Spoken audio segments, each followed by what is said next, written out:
ఈ వీడియోలో ఆంధ్ర మహాసభ గురించి చూద్దాం. దానికంటే ముందు ఇంకా మన ఛానల్ని ఎవరైనా సబ్స్క్రైబ్ చేసుకోకపోతే చేసుకోండి. అండ్ అలాగే మనం యాప్ కూడా తీసుకురావడం జరిగింది. యాప్ కూడా డౌన్లోడ్ చేసుకోండి, కోర్సెస్ చెక్ చేయండి, నచ్చితే కనుక తీసుకోండి. ఈ వీడియోలో మనం ఆంధ్ర మహాసభ ఏ సంవత్సరం జరిగింది, ప్రాంతం ఎక్కడ, అధ్యక్షులు ఎవరు, మహిళా అధ్యక్షురాలు ఎవరు అనేది చూద్దాం. ఓకేనా? మీకు క్లారిటీ ఇచ్చే ప్రయత్నం చేస్తా. బట్ ఇంకా ఆంధ్ర మహాసభ గురించి డీటెయిల్గా కావాలంటే డీటెయిల్గా కూడా ఎక్స్ప్లెయిన్ చేసిన. ఓకేనా? ఇది మన తెలంగాణ ఉద్యమ చరిత్ర కోర్సులో డీటెయిల్డ్ ఎక్స్ప్లెనేషన్ అనే ఫోల్డర్లో ఉంటుంది, ఒకసారి చెక్ చేయండి. ఓకేనా? సరేనండి, ఇప్పటికే లేట్ అయింది, వీడియో అయితే చూసేయండి. మొదటగా ఇక్కడ మీరు గమనించండి, మొదటి సభ 1930లో జోగిపేటలో జరిగింది. రెండవది 1931లో దేవరకొండలో జరిగింది. మూడవది వచ్చేసరికి 1932లో జరగాలి కానీ జరగలేదు. అండ్ అలాగే 1933లో అన్న జరగాలి కానీ జరగలేదు. మూడవది 1934లో జరిగింది. ఎందుకు మరి ఇట్లా ఈ 2 సంవత్సరాలు ఎందుకు మిస్ అయినాయి అంటే, అప్పుడు 1929-30 ఆ మధ్యకాలంలో గస్తీ నిషాన్ 53 లేదా జీవో 53ను జారీ చేయడం జరిగింది. ఏంది మరి ఈ జీవో ఏం చెప్తుంది అంటే, ప్రభుత్వం యొక్క అనుమతి లేనిదే రాజకీయ సమావేశాలు కానీ సభలు కానీ నిర్వహించడానికి వీల్లేదు. ఓకేనా? అయితే వీళ్ళు ఫస్ట్లో అనుమతి తీసుకున్నారు, ఈ 2 సభలు కూడా నిర్వహించారు. అయితే ఈ 2వ సభ జరిగినప్పుడు వారు బాధ్యతాయుత ప్రభుత్వాన్ని ఏర్పాటు చేయాలని పిలుపునిచ్చారు. సో దాంతో ఏం చేసిండు, నిజాంకు కోపం వచ్చి 3వ ఆంధ్ర మహాసభకు వారు అనుమతి ఇవ్వలేదు. ఆ తర్వాత ఇయర్లో కూడా ఇవ్వలేదు. మళ్ళీ 1934లో 3వ ఆంధ్ర మహాసభ అనుమతి ఇచ్చారు, కాబట్టి ఆ రోజు నిర్వహించారు. ఓకేనా? అండ్ అలాగే మీరు గమనించినట్లయితే 1938 మరియు 1939లో కూడా ఆంధ్ర మహాసభ జరగలేదు. ఏంటి ఇక్కడ చూడండి, దీన్ని మీరు ఎలా గుర్తుంచుకుంటారంటే, ఫస్ట్ గ్యాప్ ఎప్పుడు వచ్చింది అంటే ఫస్ట్ తర్వాత వచ్చింది. ఓకేనా? సెకండ్ గ్యాప్ ఎప్పుడు వచ్చింది అంటే 7 తర్వాత వచ్చింది. ఫస్ట్ గ్యాప్ తర్వాత వచ్చింది. సెకండ్ది 7 తర్వాత వచ్చింది. ఓకేనా? 7 తర్వాత. ఫస్ట్ కూడా 2 సంవత్సరాలు మిస్ అయినాయి, సెకండ్ కూడా 2 సంవత్సరాలు మిస్ అయినాయి. ఓకేనా? 1932, 33లో అండ్ అలాగే 1938లో, 39లో ఆంధ్ర మహాసభ జరగలేదని మీరు ఖచ్చితంగా గుర్తుంచుకోవాలి. ఓకేనా? నెక్స్ట్ చూద్దాం. అండ్ ఆ తర్వాత ఏమైందంటే 1944 వచ్చేసరికి వారు అతివాదులుగా మరియు మితవాదులుగా విడిపోయి ఎవరి సభ వాళ్ళు నిర్వహించుకున్నారు. ఓకేనా? కానీ వాళ్ళు కేవలం 2 సంవత్సరాలే. 1945లో 2 సభలు జరిగినాయి, 1946లో 2 సభలు జరిగినాయి. ఓకేనా? ఆ తర్వాత ఏమైంది, 1947లో ఏంది, భారత్కు స్వాతంత్రం వచ్చింది. అప్పుడు మన హైదరాబాద్లో కూడా చాలామంది భారత్లో విలీనం కావాలని ఉద్యమాన్ని ఉధృతం చేశారు.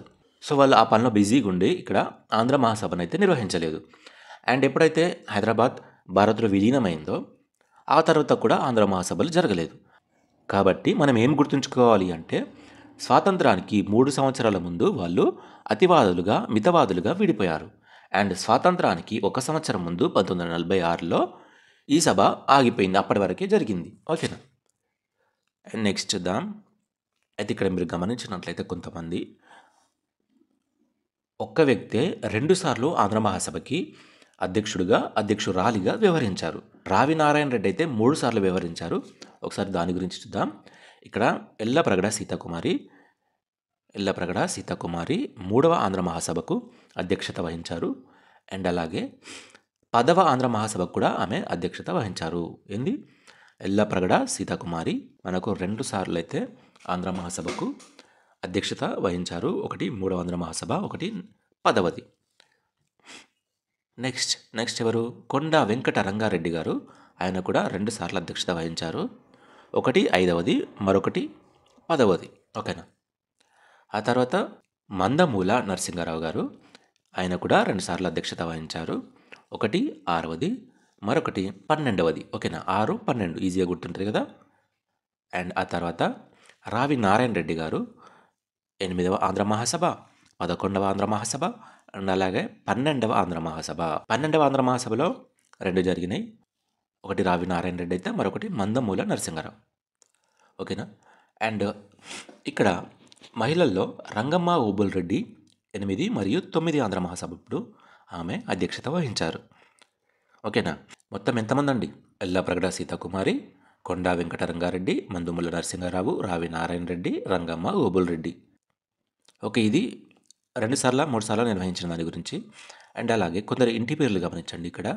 ఒకసారి ఇక్కడ ఇంటి పేర్లు గమనించండి. బూర్గుల రామకృష్ణరావు అండ్ బూర్గుల అనంతలక్ష్మి, ఇద్దరు వేరు వ్యక్తులు కానీ ఇంటి పేర్లు same. Madapati Hanumantha Rao and Madapati Manikyamma, Mandumula Narasimha Rao and Mandamula Ramachandra Rao. ఓకేనా, వేరు వ్యక్తులకు ఇంటి పేర్లు సేమ్ ఉన్నాయి. అట్లా 6 ఉన్నారు కానీ ఇంటి పేర్లు మాత్రం 3 కదా. బూర్గుల రామకృష్ణారావు 2వ ఆంధ్ర మహాసభకు అధ్యక్షత వహించారు. ఆయన భార్య అయిన బూర్గుల అనంతలక్ష్మి 5వ ఆంధ్ర మహాసభకి అధ్యక్షత వహించింది. మాడపాటి హనుమంతరావు 4వ ఆంధ్ర మహాసభకు అధ్యక్షత వహించాడు. ఆయన భార్య అయిన మాడపాటి మాణిక్యమ్మ, ఆమె కూడా 4వ ఆంధ్ర మహాసభకి అధ్యక్షత వహించింది. 4వ ఆంధ్ర మహాసభ 1935 సిరిసిల్లలో జరిగింది.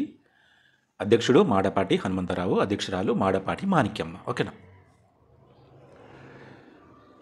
నెక్స్ట్ 6వ ఆంధ్ర మహాసభకి మందమూల నరసింహారావు అండ్ అలాగే 7వ ఆంధ్ర మహాసభకి మందమూల రామచంద్రరావు.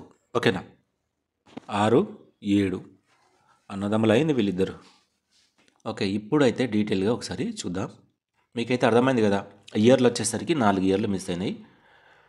1932, 1933, 1938, 1939. కొంతమంది 2 సార్లు నిర్వహించారు. కొందరికి ఇంటి పేర్లు కూడా సేమ్ ఉన్నాయి. ఇట్లా ఆ వ్యక్తులను కనుక మనము గుర్తుంచుకున్నామంటే ఈజీగా గుర్తుంటుంది. ఓకేనా, వరుస క్రమంలో చూద్దాం. మొదటి ఆంధ్ర మహాసభ 1930లో జరిగింది జోగిపేటలో. ఇది వెరీ ఇంపార్టెంట్ అండి. ఓకేనా. అధ్యక్షుడు ఎవరు అంటే సురవరం ప్రతాపరెడ్డి అండ్ అధ్యక్షురాలు నడింపల్లి సుందరమ్మ. ఓకేనా, సురవరం ప్రతాపరెడ్డి, నడింపల్లి సుందరమ్మ. ఈ ఫస్ట్ పేర్లు లాస్ట్ పేర్లు అనేది మనం ఖచ్చితంగా గుర్తుంచుకోవాలండి, మర్చిపోకూడదు. అండ్ 1944లో వాళ్ళు అతివాదులుగా మితవాదులుగా విడిపోయారు. అది కూడా ఇంపార్టెంటే. రావి నారాయణ రెడ్డి అధ్యక్షతన భువనగిరిలో జరిగింది. నిమ్మగడ్డ సత్యావతి అధ్యక్షురాలు. ఎవరు? ఈమెనో సత్యావతి, ఆమెనో సుందరమ్మ. నెక్స్ట్ 2వది 1931లో దేవరకొండలో జరిగింది. విజయ్ దేవరకొండనా? కాదు, దేవరకొండ. అండ్ బూర్గుల రామకృష్ణారావు అధ్యక్షత వహించారు. అండ్ మహిళా అధ్యక్షురాలు వరలక్ష్మి. ఓకేనా, బూర్గుల రామకృష్ణారావు 2వ ఆంధ్ర మహాసభకి అధ్యక్షత వహిస్తే మహిళా అధ్యక్షురాలు వరలక్ష్మమ్మ. నెక్స్ట్ 3వ ఆంధ్ర మహాసభ 1934లో జరిగింది, ఖమ్మంలో జరిగింది. పులిజాల వెంకట రంగారావు అధ్యక్షత వహించారు. 3వ ఆంధ్ర మహాసభకి అధ్యక్షురాలు ఎల్లాప్రగడ సీతకుమారి. 4వ ఆంధ్ర మహాసభ 1935లో జరిగింది, సిరిసిల్లలో జరిగింది. మాడపాటి హనుమంతరావు అధ్యక్షత వహించారు. మాడపాటి మాణిక్యమ్మ మహిళా ఆంధ్ర మహాసభకి అధ్యక్షత వహించారు. వీరిద్దరు కూడా కపుల్స్ అన్నమాట.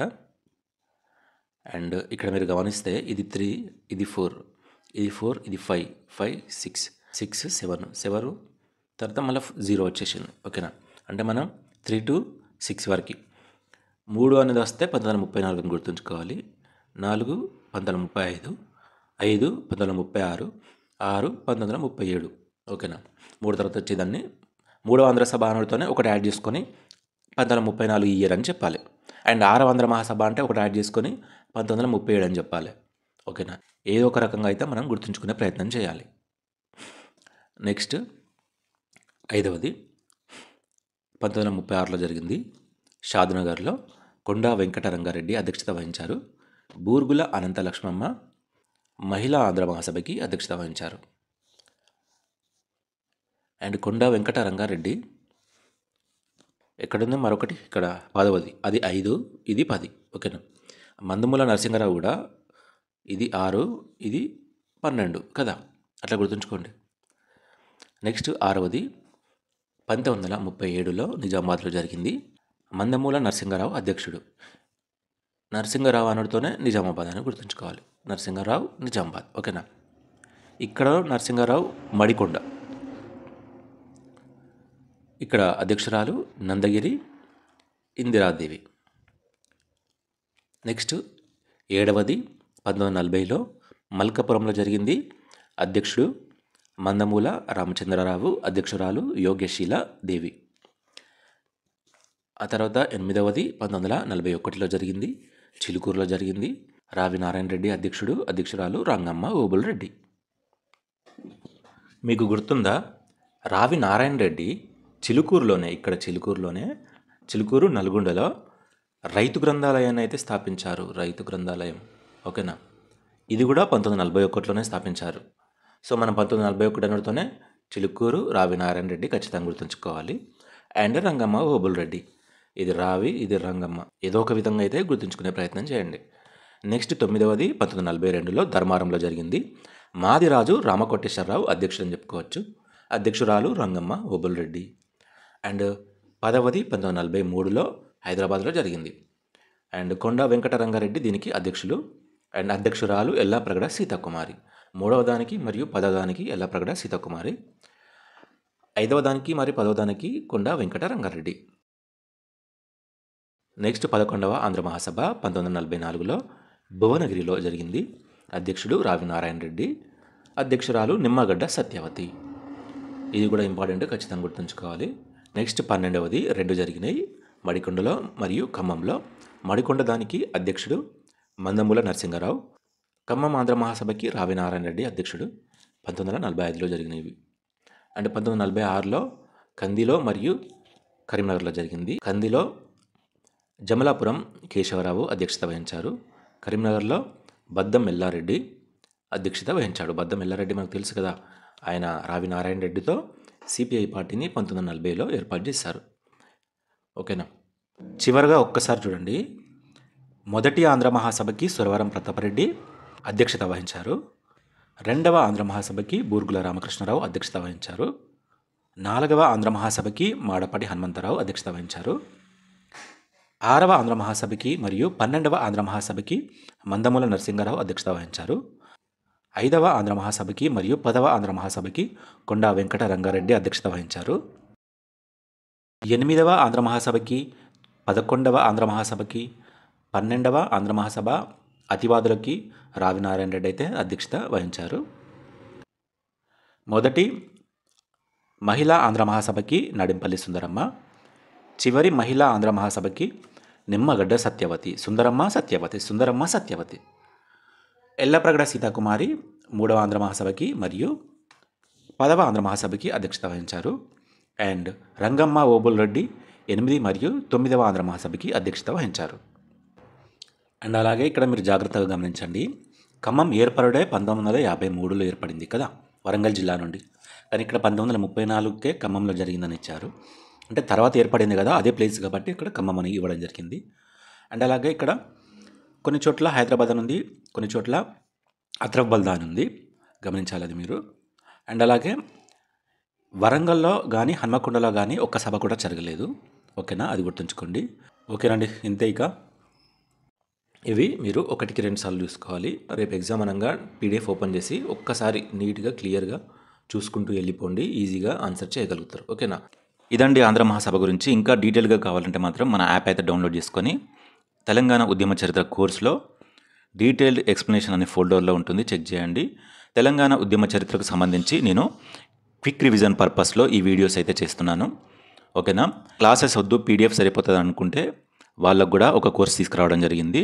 ఒకసారి అయితే మన యాప్ డౌన్లోడ్ చేసుకొని కోర్సెస్ చెక్ చేయండి. సరేనండి, మరి నెక్స్ట్ వీడియోలో కలుద్దాం.